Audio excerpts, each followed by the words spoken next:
what does this change do to my industry, your old industry, journalism, where, I guess both there's been this reliance historically on the traditional advertising as a sort of major source of revenue, but also fundamentally, you're talking about brands becoming publishers.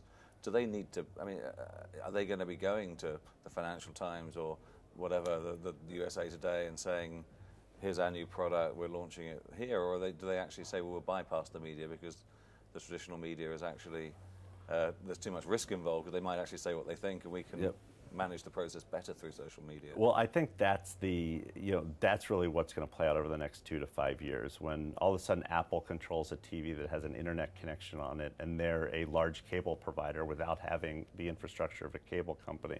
Facebook having 1.5 billion people in 2 years who are on one platform that they can program content to. All of a sudden, brands can go direct to consumers in a way that they couldn't in the past.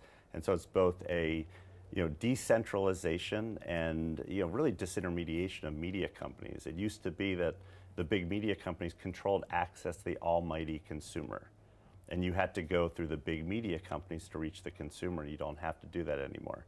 At the same time, you have a democratization of content. Whoever puts out the best content, that's what gets shared.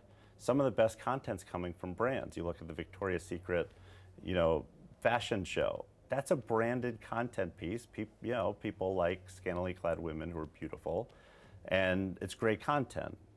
And I think what's happening is, in that world, we have to raise our games as media companies. Your content just has to be better. You can't just sit back and create content that you think is great. It's not about what you put out there anymore. It's about how people catch it. You're no longer the quarterback.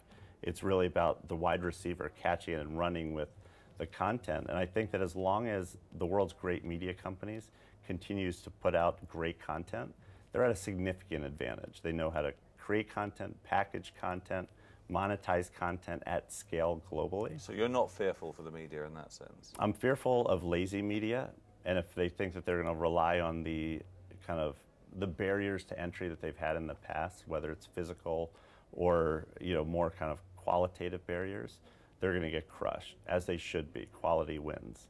If they are scrappy and continue to evolve, like you've seen a lot of the great companies, including your own company, then they're going to continue to evolve and do really well. The world revolves around content. The world's a very boring place without content. So who creates the best content in the world? Media companies. Brands are getting better, but I think it's going to be a long time before you're getting your news from Burberry. So tell us a little bit about your vision when you started Buddy Media. What was the idea?